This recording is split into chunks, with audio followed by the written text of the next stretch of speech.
শুভ সকাল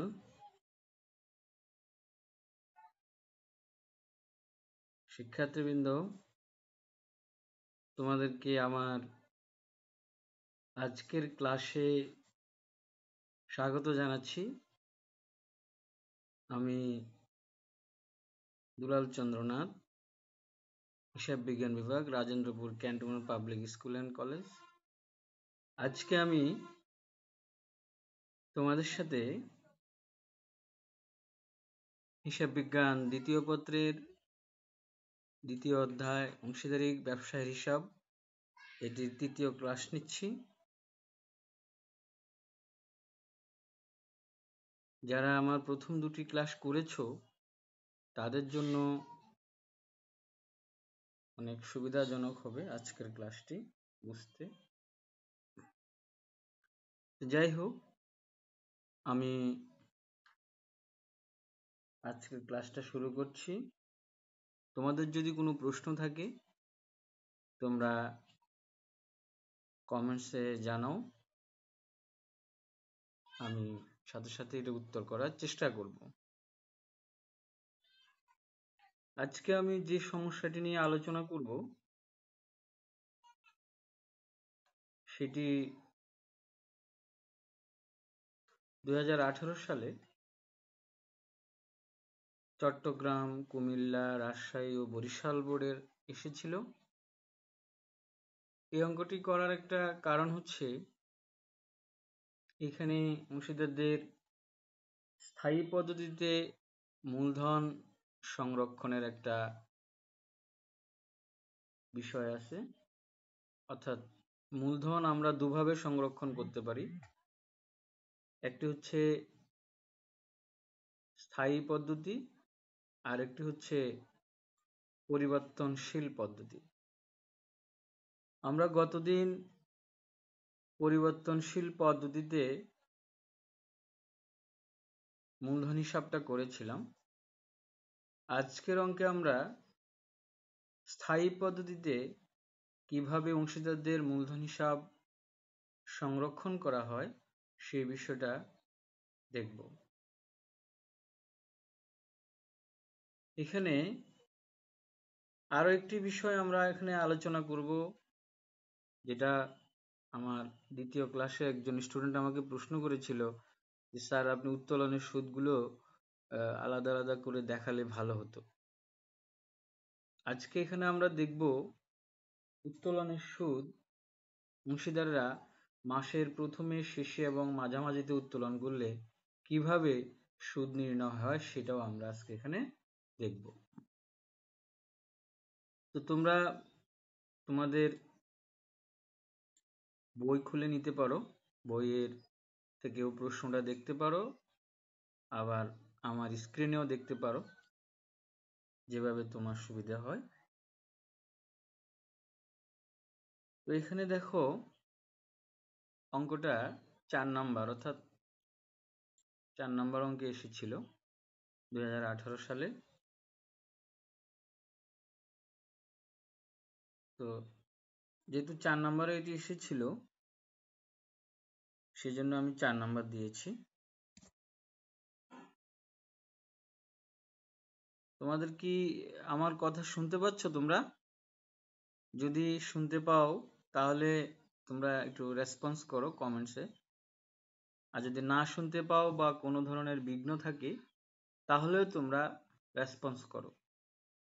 yes or no কিছু একটা বললে আমার জন্য সুবিধা হয়, কারণ আমি তো বুঝতে পারছি না আসলে তোমরা কতটা এখানে শুনতে পাচ্ছ। শোনা যাচ্ছে কি? হ্যালো? আচ্ছা, যাই হোক, এখন দেখো আমি প্রশ্নটা পড়ছি। জাওয়াদ, নাফেস, নবীন তিনজন অংশীদার একটি কারবার তারা শুরু করলো, বিজনেস শুরু করলো। 2017 সালের 1 জানুয়ারি তারিখে মূলধন ছিল জাওয়াদের 80,000, নাফিস 60,000 এবং নবীন 50,000।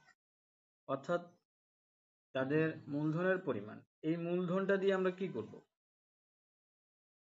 এই মূলধনটা দিয়ে আমরা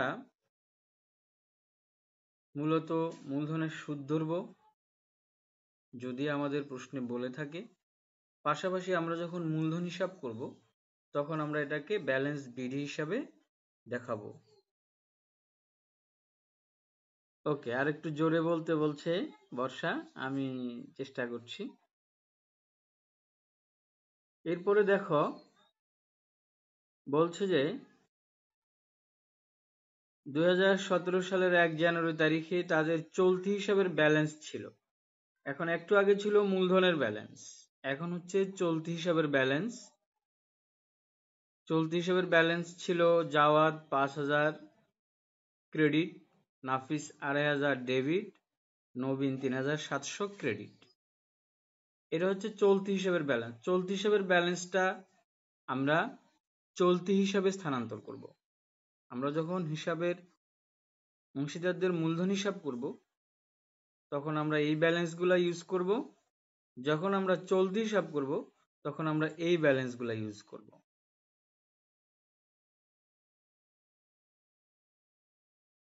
কারণ এই অঙ্কটা স্থায়ী পদ্ধতিতে মূলধন হিসাব সংরক্ষণ করবে। স্থায়ী পদ্ধতিতে মূলধনের দুটি অংশ, একটা হচ্ছে মূলধন হিসাব আর একটা হচ্ছে চলতি হিসাব। এরপরে দেখো প্রশ্নে কি আছে, সম্ভাব্য লাভের আশায় জাওয়াদ ও নাফিস ব্যবসা থেকে প্রতি মাসের শুরুতে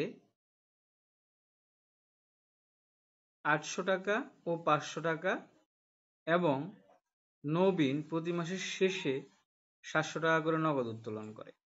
এখানে দেখো জাওয়াদ এবং নাফিস প্রথম দুইজন মাসের শুরুতে উত্তোলন করে, আর একজনের 800 একজনের 500। অন্যদিকে নবীন সে শেষে 700 টাকা করে উত্তোলন করে।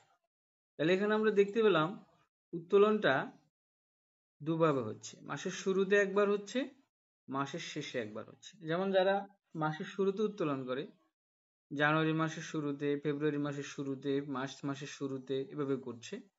আর নবীন হচ্ছে মাসের শেষে 30 তারিখ বা 31 তারিখ যেদিন থাকুক সেদিন সে 700 টাকা করে নিচ্ছে। এখন এখানে এটার পার্থক্যটা কি?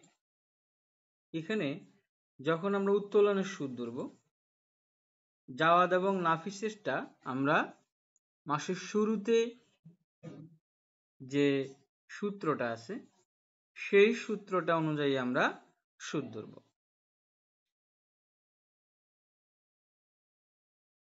আর যখন আমরা নবীনেরটা করব তখন আমরা মাসের শেষের সূত্রটা আমরা অ্যাপ্লাই করব। সেই সূত্রগুলো আমি বিস্তারিত আলোচনা করেছিলাম আমার দ্বিতীয় ক্লাসে। তারপরেও আমি আজকে আবার সূত্র দেখিয়ে পরে আমরা সুদটা নির্ণয় করব। মূলত এই অঙ্কটাতে এটা একটা বোঝার বিষয়। এরপরে দেখো বলছে নগদ উত্তোলন ছাড়াও জাওয়াদ ব্যক্তিগত ব্যবহারের জন্য 5,000 টাকার পণ্য ব্যবসা থেকে উত্তোলন করেন। সে পণ্য উত্তোলন করেছে। তো আমরা জানি পণ্য উত্তোলনের উপর সুদ ধরা হয় না, অবশ্য তারিখ থাকলে সেটা ভিন্ন বিষয়। আমরা নর্মালি পণ্য উত্তোলনের উপর সুদ ধরি না, সেটা যেখানে পোস্টিং হওয়ার অর্থাৎ আবন্টন হিসাবের ক্রেডিটে এবং চলতি হিসাবের ডেবিটে যাবে। এরপরে উদ্দীপকটাতে বলা আছে নাফিস সার্বক্ষণিক দায়িত্ব পালনের জন্য মাসে 1200 টাকা করে বেতন পায়। মাসে যদি 1200 টাকা বেতন পায় তাহলে এক বছরে কত পাবে? 12 দিয়ে গুণ করতে হবে, অর্থাৎ 12 দিয়ে গুণ করলে কত আসে? 14,400 টাকা। সেই জন্য 14,400 টাকা বেতন হিসাবে নাফিস পাবে। তারপরে বলা হচ্ছে মূলধন ও নগদ উত্তোলনের উপর বার্ষিক 6% হারে সুদ ধার্য করা হয়। এখন এখানে বলে দিয়েছে যে মূলধন এবং উত্তোলনের উপর বার্ষিক 6% হারে সুদ ধরতে হবে। এখন আমরা সেই সুদটা ধরব। এখন তাদের মুনাফা বন্টনের অনুপাতটা দেওয়া আছে, তারা 3:2:1 অনুপাতে মুনাফা বা ক্ষতি থাকলে ব্যবসা সেটা বন্টন করে নেয়। এটা হচ্ছে আমরা যখন হিসাবটা করব, তারপরে আমাদের একটি লাভ বের হবে, সেই লাভটাকে এই অনুপাতে অর্থাৎ জাওয়াদ 3, নাফিস 2 এবং নবীন 1 হিসেবে মুনাফাটা ভাগ করে নিবে।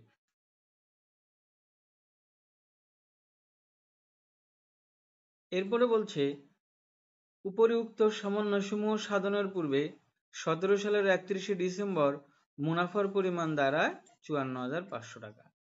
এখন মুনাফাটা দিয়ে দিয়েছে আমাদেরকে, এই মুনাফাটাকেই আমরা এখন হিসাবভুক্ত করে যে সমস্ত সমন্বয়গুলো সাধন করা হয়নি সেগুলোকে আমরা হিসাবভুক্ত করে আমাদের লাভ বা ক্ষতিটা বের করব।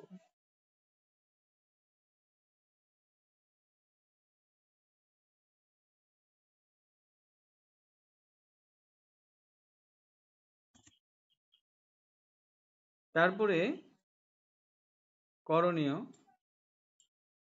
করণীয় কি কি আছে দেখো। উত্তোলনের সুদ, লাভ লোকসান বন্টন হিসাব, অংশীদারদের মূলধন হিসাব ও নাফিস ও নবীনের চলতি হিসাব, এগুলো হচ্ছে আমাদের করণীয়। তো প্রথমে আমরা উত্তোলনের সুদটা কিভাবে করতে হয় সেটা আমরা একটু দেখব। দেখো, আমি উত্তোলনের সুদ ধরার আগে এই সূত্রগুলো নিয়ে একটু আলোচনা করছি। উত্তোলনের সুদ ধরার যে সূত্রগুলো, যেটা আমি গত ক্লাসে আলোচনা করেছিলাম, যেমন প্রথম সূত্রটা হচ্ছে প্রতি মাসের প্রথমে উত্তোলন করলে উত্তোলনের সুদ ধরব মাসিক উত্তোলন সুদের হার ইন্টু 6.5। এটা হচ্ছে প্রথমে উত্তোলন করলে এই সূত্রটা অ্যাপ্লাই করব। কেউ যদি মাঝামাঝি উত্তোলন করে তাহলে উত্তোলনের সুদের সূত্রটা হচ্ছে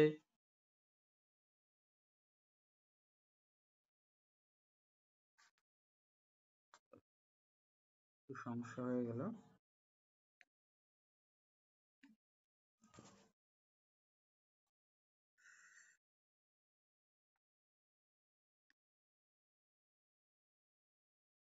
তাহলে শেষে যদি উত্তোলন করে সেক্ষেত্রে মাসিক উত্তোলন ইন্টু সুদের হার ইন্টু 5.5, এভাবে আমরা উত্তোলনের সুদটাকে আমরা ক্যালকুলেট করব। এখন আসো আমরা সমাধান করব। কিভাবে উত্তোলনের সুদটা সমাধান হয় সেটা এখন আমরা দেখব। সমাধান করছি। অংশীদারদের উত্তোলনের সুদ,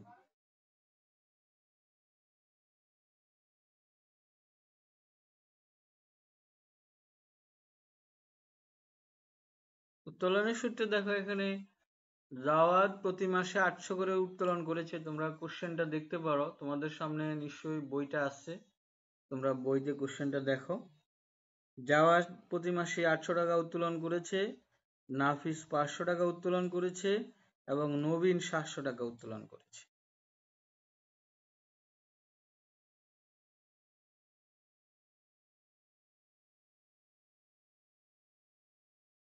এখন জাওয়াদ এবং নাফিস মাসের প্রথমে উত্তোলন করেছে, আমাদের উদ্দীপকে বলা আছে, এই জন্য আমরা এখানে 6.5 দিয়ে গুণ করেছি। 800 ইন্টু 6% ইন্টু 6.5।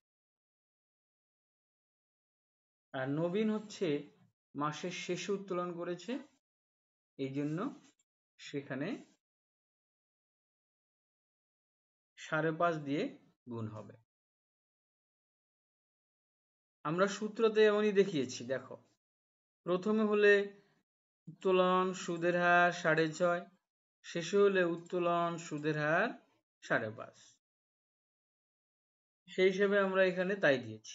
জাওয়াদ এবং নাফিসকে মাসের প্রথমে, এই জন্য 6.5 আর নবীন 5.5। তোমরা ক্যালকুলেটর ইউজ করে এটা বের করতে পারো।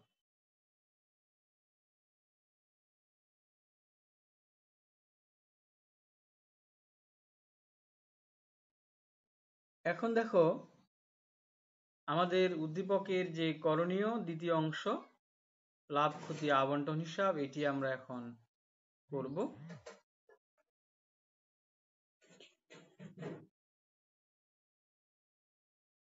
সেখানে দেখো বলা হচ্ছে লাভ ক্ষতি আবন্টন হিসাব।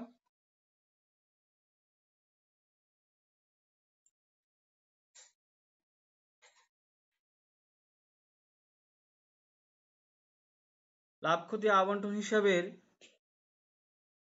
জাওয়াদ, নাফিস ও নবীনের লাভ ক্ষতি আবন্টন হিসাব।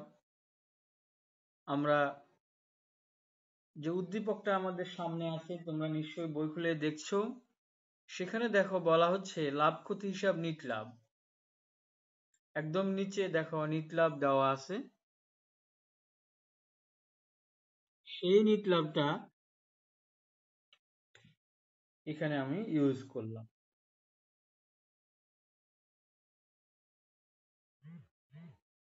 আশা করি দেখেছো বইতে এটা আছে।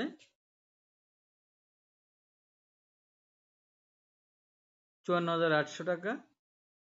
এরপরে দেখো আমাদের উদ্দীপকের শেষ দিকে আছে মূলধন ও উত্তোলনের উপর ৬% হারে সুদ ধার্য করতে হবে। তাহলে মূলধন ও উত্তোলনের উপর যদি আমরা সুদ ধরি, সেক্ষেত্রে দেখো প্রথমে মূলধনের সুদটা যদি আমি ক্যালকুলেশন করি, অংশীদারদের চলতি হিসাব মূলধনের সুদ, তিনজন জাওয়াদ, নাফিস, নবীন।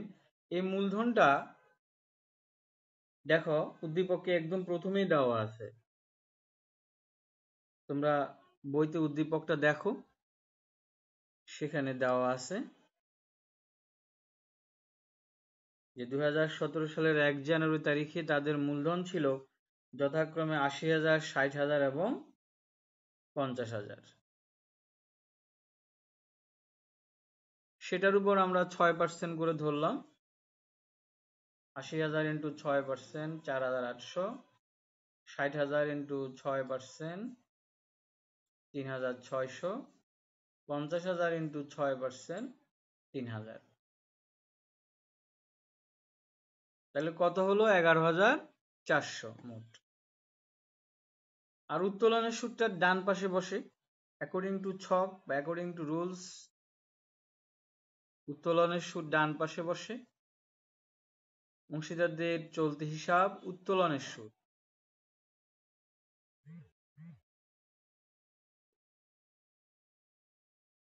সেই উত্তোলনের সুদের মধ্যে আছে জাওয়াদ, নাফিস, নবীন। সেটা অবশ্য আমরা আগেই বের করেছি, ক নাম্বারে উদ্দীপকের ক তে আমরা বের করেছি, সেটাই আমরা এখানে বসিয়ে দিচ্ছি। তুমি এখানে ক্যালকুলেশন না দেখালেও চলবে, আলাদা করেও তুমি দেখাতে পারো।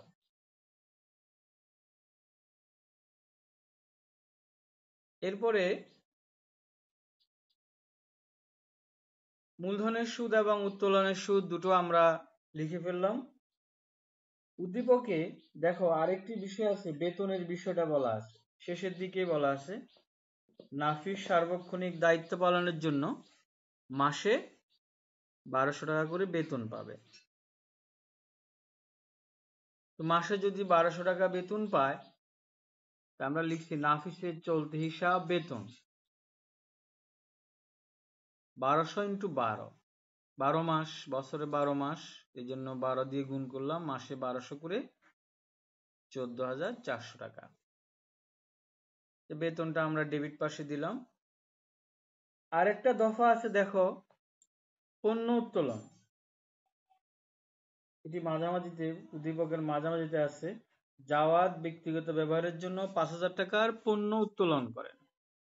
জাওয়াদের চলতি হিসাব পণ্য উত্তোলন, সেটা আমরা এখানে লিখলাম। তাহলে আমরা দেখতে পাচ্ছি আমাদের যে দফাগুলো সবগুলোই লেখা হয়ে গেছে। মূলধনের সুদ, উত্তোলনের সুদ, বেতন, পণ্য উত্তোলন। আমাদের উদ্দীপকে ৪টা দফায় আছে, এই ৪টাই আমাদের লেখা হয়ে গেল। এছাড়া আর এখানে লেখার মতো কোনো দফা নেই। এখন আমরা কি করব? এখন আমরা আগে ক্রেডিট পাশটা যোগ করব, অর্থাৎ ডান পাশটা যোগ করব। ৫৪,৮০০ যোগ ৭৩৮ যোগ ৫,০০০, এই সবগুলা যোগ করলে হয় ৬০,৫৩৮। এই ৬০,৫৩৮ থেকে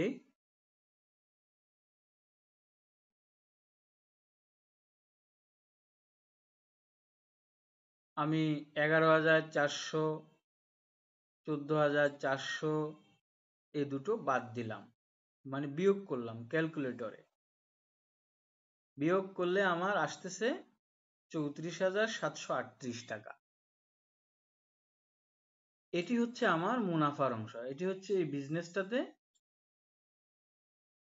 মুনাফার অংশ।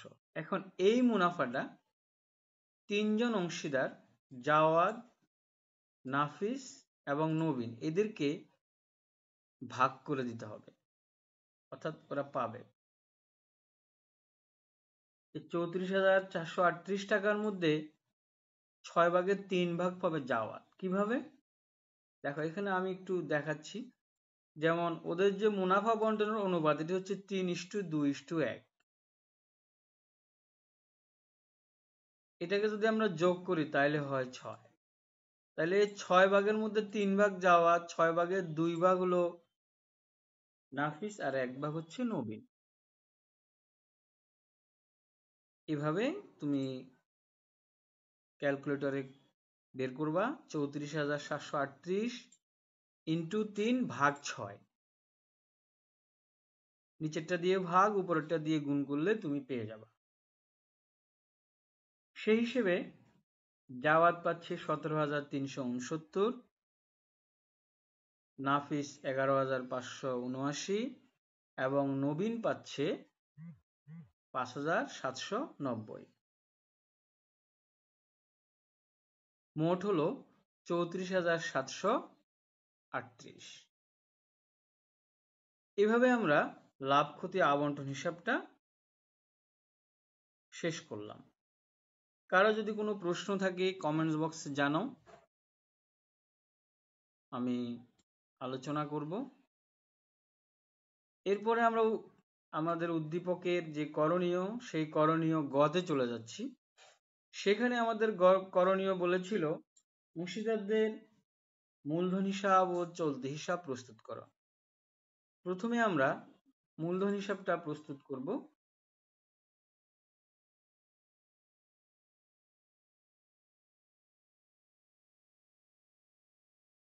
দেখো মূলধন হিসাবটা আমি এখানে প্রস্তুত করেছি।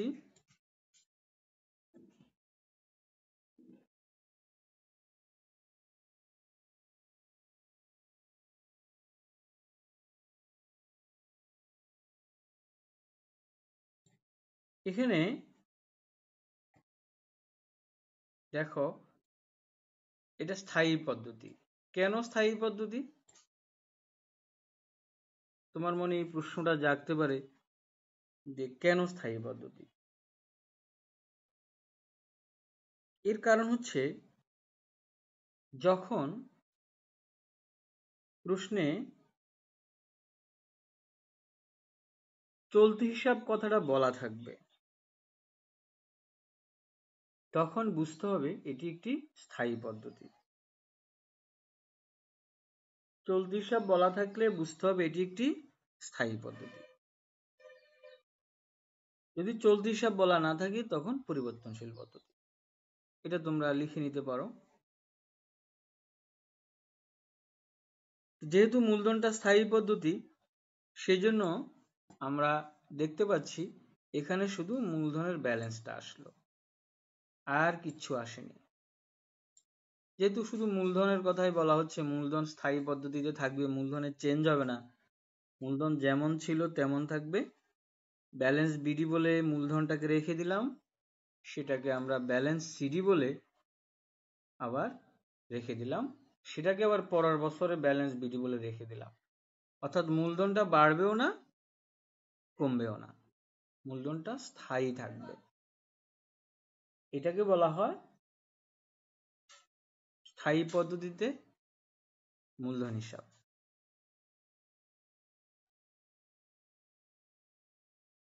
কারো কোনো প্রশ্ন থাকলে করতে পারো।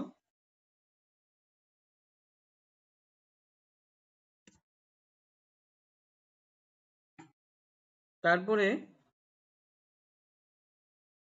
চলতি হিসাব আমাদের করতে হবে।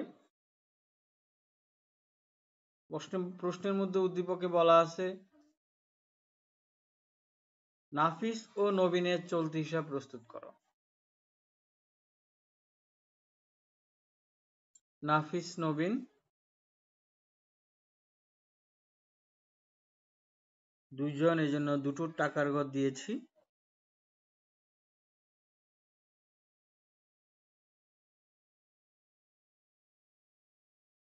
কোনটা আরেকবার বুঝাবো? শাহ আলম, তুমি আমাকে একটু বলো, মানে কি মূলধন হিসাবটা আবার বুঝাবো?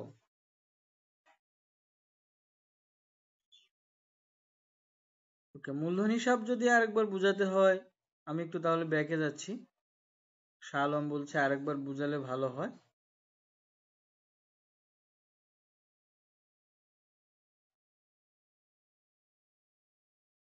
হ্যাঁ, ওকে, মূলধন হিসাব এটা একেবারেই সহজ কথা। যেহেতু স্থায়ী পদ্ধতিতে মূলধন হিসাব করার কথা বলছে, এখানে মূলধনের ব্যালেন্সটাই আসবে। তুমি উদ্দীপকটা দেখো, তোমার সামনে নিশ্চয়ই বই আছে, সেখানে দেখো সবার উপরে 1 জানুয়ারি তারিখে মূলধন ছিল, কথাটা বলা আছে 80,000, 60,000 এবং 50,000। সেই মূলধনটাই এখানে এসেছে জানুয়ারি 1 তারিখ দিয়ে। এই মূলধনটাই এখানে আমরা ব্যালেন্স বিডি লিখব, এটাই ব্যালেন্স সিডি লিখব, ক্লোজ হয়ে যাবে। এরপরে এই সিডিটাকে আবার বিডি করে দিব। অর্থাৎ এখানে মূলধনটা বাড়বেও না কমবেও না। আশা করি বুঝতে পেরেছো শাহ আলম। কারো যদি এরপরেও কোনো কোয়ারি থাকে আমাকে বলবে। এরপরে দেখো আমরা এখন চলতি হিসাব নিয়ে একটু আলোচনা করছি। চলতি হিসাবে এখানে দেখো প্রথমে আমরা ব্যালেন্স বিডি লিখলাম, দুই পাশেই লিখলাম। ডেবিট পাশে লিখলাম নাফিসের ঘরে, ডান পাশে বা ক্রেডিট পাশে লিখলাম নবীনের ঘরে। কেন দুই পাশে ব্যালেন্স বিডি কেন? তুমি উদ্দীপক দেখো, উদ্দীপকে দেখো এখানে বলা আছে চলতি হিসাবের ব্যালেন্স জাওয়াদ ক্রেডিট, নাফিস ডেবিট, নবীন ক্রেডিট। অর্থাৎ চলতি হিসাবের ব্যালেন্স যদি ক্রেডিট থাকে ক্রেডিট দিকে লিখব, যদি ডেবিট থাকে তাহলে ডেবিট দিকে লিখব। সেজন্য আমরা নাফিসের ব্যালেন্স বিডিটা ডেবিটে লিখলাম, আর নবীনের ব্যালেন্স বিডিটা ক্রেডিটে লিখলাম। আমাদের উদ্দীপকে যেভাবে দেওয়া আছে আমরা সেভাবে লিখব। এরপরে দেখো ডিসেম্বর 31 দিয়ে লিখেছি লাভ ক্ষতি বন্টন হিসাব। লাভ ক্ষতি বন্টন হিসাবে একটা হেডিং দিয়েছি, অর্থাৎ লাভ ক্ষতি বন্টন হিসাবের ডেবিটের দফাগুলো ক্রেডিটে আসবে। গতদিন আমি এই কথাটা বলেছিলাম। তুমি দেখো আমরা যে লাভ ক্ষতি বন্টন হিসাবটা করেছি, সেখানে ডেবিট দিকে কি কি লিখেছি, আমি কি একটু ব্যাকে যাব? আচ্ছা, ব্যাকে গিয়ে আমি দেখাচ্ছি। দেখো এখানে আমরা কি কি লিখেছি যে বন্টন হিসাবে। ডেবিট দিকে মানে বাম পাশে আমরা লিখেছি মূলধন হিসাব, বেতন, মুনাফার অংশ, তিনটা জিনিস লিখেছি।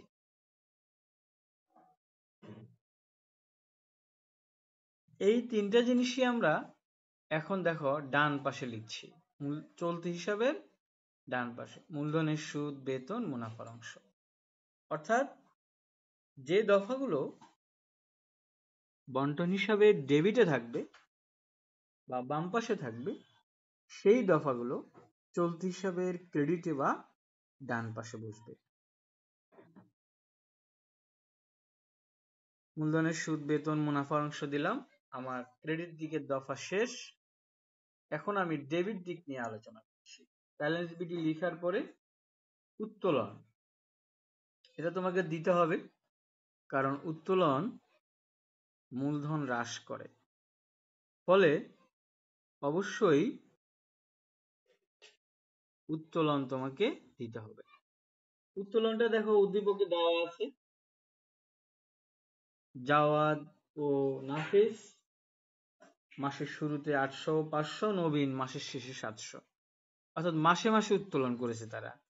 তাহলে নাফিস দেখো মাসে উত্তোলন করেছে 5000, এক মাসে 5000, তো 12 মাসে কত হবে? গুণ করলে 5 12 60, মানে 6000। একই রকম ভাবে নবীন মাসে 700 টাকা করে 12 মাসে 8400 টাকা উত্তোলন করেছে, গুণ করে বের করেছি। এরপরে দেখো একই রকম ভাবে লাভ ক্ষতি বন্টন হিসাব হেডিং দিয়েছি। হেডিং দিয়ে আমরা লিখেছি উত্তোলনের সুদ। অর্থাৎ তুমি দেখো লাভ ক্ষতি বন্টন হিসাবের ক্রেডিট দিকে আছে উত্তোলনের সুদ, পণ্য উত্তোলন। এটা তো লাভ ক্ষতি হিসাব, এটা তো আর মূলধন হিসাব বা চলতি হিসাব লেখা নেই, ফলে এটা কোথাও আসবে না। কারণ উপরে যদি চলতি হিসাব থাকে তবে সেটা চলতি হিসাবে যাবে। তো উত্তোলনের সুদটা আমরা লিখব, আর পণ্য উত্তোলন লিখবো না। কেন? পণ্য উত্তোলন জাওয়াদের হিসাব আমরা করছি না, আমরা করছি নাফিস এবং নবীনের হিসাব। ফলে এই 195 আর 231 এই দুইটা উত্তোলনের সুদ এখানে ডেবিট দিকে আসছে।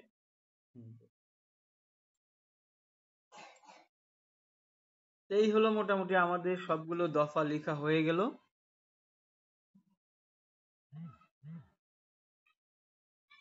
এখন আমরা ক্রেডিট দিকটা যোগ করব, যোগ করে ডেবিট দিকের দফাগুলো বাদ দিব। ধরো তুমি এই তিনটা দফা যোগ করলে করে হলো 29,579। এটা থেকে তুমি 2500 বাদ দাও, 6000 বাদ দাও,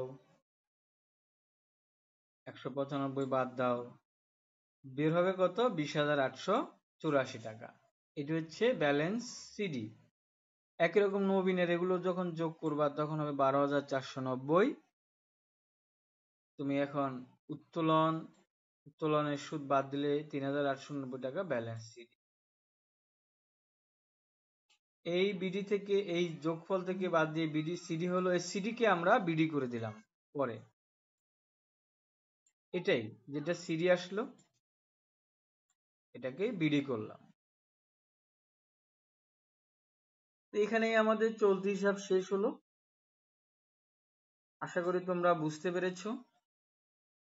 তোমাদের যদি কোনো প্রশ্ন থাকে তোমরা কমেন্টস বক্সে জানাও।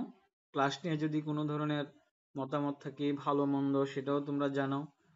যদি ক্লাস ডেভেলপ করার দরকার হয় সেটাও জানাও। তোমাদের কমেন্টস থাকলে আমি নিজেকে ওভাবেই রেডি করব। কারণ এই করোনাকালীন সময়ে বাসায় বসে বসে তোমরা যদি একটু পড়াশোনা করো তাহলে আমাদের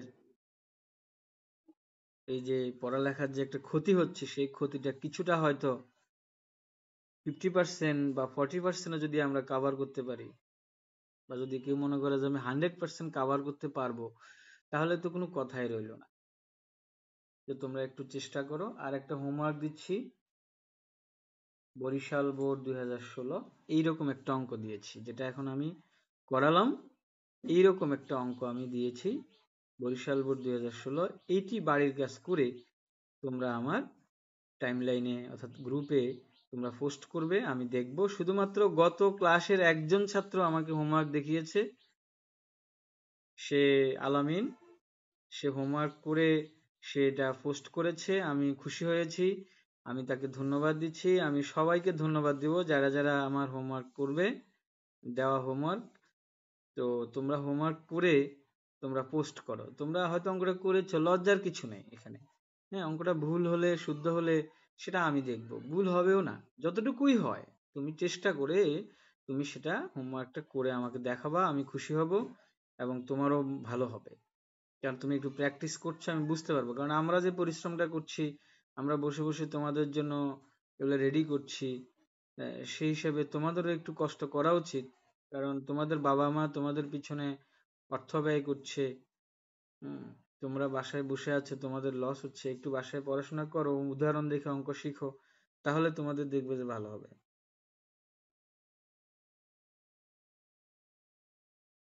হ্যাঁ, শাহ আলম লিখছে প্রত্যেক দিন যদি ক্লাস হতো তাহলে আমাদের জন্য অনেক ভালো হতো। আসলে ক্লাসটা এখন একটা শিডিউল দিয়েছে আমাদের প্রতিষ্ঠান থেকেও, আমরা অনেকটা শিডিউল মেনটেন করে করব। আর আমি শিডিউল আমার শনিবার, যদি এক্সট্রা ক্লাস করি আমি আমার গ্রুপে বলবো, বলে আমি সেভাবে ক্লাস নিব। তো আসলে অনেকগুলো সাবজেক্ট, তো সবগুলো সাবজেক্ট স্টুডেন্টরা ওভাবে যদি ম্যানেজ করতে পারে তাহলে হয়তো ক্লাস আরো বাড়ানো হবে। যাই হোক, তোমার কমেন্টসের জন্য তোমাকে ধন্যবাদ। তুমি ভালো কথা বলেছো, প্রত্যেকদিন নিতে পারলে আরো ভালো হতো আর কি। তো যাই হোক, আজকে এখানেই শেষ করছি। সবাইকে অসংখ্য ধন্যবাদ। খুদা হাফেজ।